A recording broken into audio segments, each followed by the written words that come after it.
Good morning again, happy hump day. And we were saying we look like a bag of Skittles because we were brightly colored, and now we're going green. This morning I am joined by the Assistant Project Manager of MeWeGreen, Miss Leah Ragbir, and Mr. Charles Barcant, the Managing Director of Vetiver TT, and they're going to tell me what we can do for the environment ultimately. Good morning, ladies and gentlemen. Good morning. Thanks for having us. It's a pleasure. Anytime we have anything that is positive that we can give back to our space, literally, it's a great thing. So getting straight into it, I understand that we have two different organizations that are partnering. So tell me a little bit about you. MeWeGreen. Yes. So MeWeGreen is a Vetiver education and empowerment program created for climate change adaptation, and it's created by our movement, and it is funded by the Green Fund, the Ministry of Planning and Development. Right. We want to promote and support climate change, I guess, adaptation within Trinidad and Tobago using vetiver grass as a green infrastructure tool. Now, when we talk about climate change adaptation, it sounds like a lot. A lot, yes. How would we kind of simplify that term? What does that mean? What do we do when we are adapting towards climate change? Well, I think we don't really have a choice but to adapt at this point, right. Because climate change is happening anyway. So it's in our small actions. One of what we focus on through using vetiver grass and the vetiver system, we focus on preventing land slippage and that sort of thing. Okay. So vetiver grass has so many uses. Charles can tell you a bit more of the technical side. I feel like Charles will be able to tell me more of that. Yes, he can tell you more of the technical side. Yeah. But it is these small actions we do every day, essentially. And vetiver grass really assists with more of the big actions, things that we can't really control, so to speak, like flooding, land slippage. So the program really is to reintroduce vetiver grass to the communities of Trinidad and Tobago. It is a low-cost alternative to, let's say, concrete walls and retaining walls and that sort of thing. Sounds great. And in that case, Charles, tell me more. Yeah, so that's one among many different resilience tools that we could build up. So there's many things we could do to become more resilient to climate change. And what we're trying to do is spread the knowledge of the vetiver system using vetiver grass around Trinidad and Tobago. And this will ultimately help individuals and property owners protect their soil from more erosion and land slippage during more intense periods of rainfall that we experience. We are experiencing that as a result of climate change, and we're in that rainy season. So this is some really imperative information. What stood out to me, though, was a low-cost alternative. And so this is something that we already have that we just need to know how to use for lower cost. That's great. I mean, everybody at home is listening now.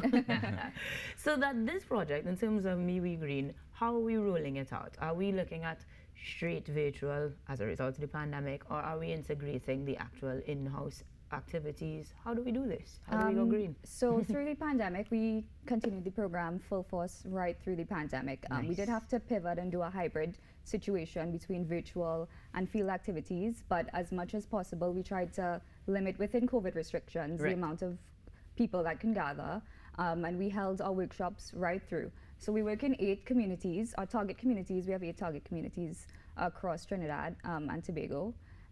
So that's where we focus. They are, let me just pop this brochure up right here. So we have Lopino, Cedras y Carcas, Marugan Environs, East Port of Spain, Santa Cruz, Paramin, Cameron, and Diego Martin. Areas that are prone to flooding. Yes, Brasso Seco and Environs, and Forest Park and Environs. Okay. So we tried to target all 8, because we couldn't separate it as such. We intended to do year 1 communities, 4 communities in year 1, 4 in year 2, but we've tried to address as many. Everybody. Based on inquiries. Based on need. Right. Yeah. Which makes sense, because we're not going to wait till it gets too bad. We want to be preventative as much as possible. And so what was the reception like to these programs in these areas? It's been pretty good overall.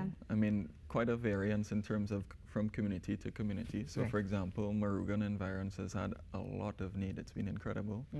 Where some other communities that we've sort of registered and tried to do more outreach in, the inquiries have been slow. For example, we could take more inquiries down in Cedras for sure, you know. So yeah, some variation for sure. Now, once the program starts, the type of information they're coming into is going to enable them to, well, as you say, combat, so to speak. And so what you're doing is not necessarily based on preventative from what you're describing, but based on their inquiries, yes? Well, we have this program, and what we need to do is spread the word. So we've reached out to counselors and different community, participants who engage the local residents. Right.